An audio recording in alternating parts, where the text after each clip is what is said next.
আসসালামু আলাইকুম রহমতুল্লাহি ওয়া বারাকাতুহু। সবাই কেমন আছেন? যারা গাড়ি কিনতে চান এবং গাড়ির সম্পর্কে ধারণা নিতে চান তারা আমাদের চ্যানেলটি সাবস্ক্রাইব করে রাখুন। এবং আমরা সব সময় গাড়ির ভিডিও আপলোড করে থাকি এবং কোন গাড়ির কীরকম দাম বা কোন গাড়ির কন্ডিশন কীরকম সেগুলো আমরা বিস্তারিত ভিডিওর মাধ্যমে জানাই। তাই আমাদের চ্যানেলটি সাবস্ক্রাইব করে রাখুন এবং ফেসবুক পেজটি আলামিন ব্লগস এটি আপনারা লাইক দিয়ে ফলো দিয়ে রাখুন।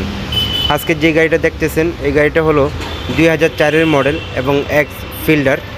এই গাড়িটি পার্সোনাল চালিত গাড়ি এবং এই গাড়িটি এবং আমাদের কাছে দিয়েছেন গাড়িটি বিক্রি করার জন্য।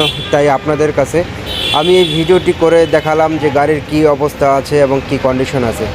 গাড়িটি 4-এর মডেল এবং 2008-এর রেজিস্ট্রেশন, স্মার্ট কার্ড। গাড়িটি পেপার আপডেট আছে, কোনো সমস্যা নেই এবং টায়ার মিডিয়াম আছে, 4টি টায়ারে। এবং গাড়ির উপরের বাইরের কন্ডিশন দেখুন।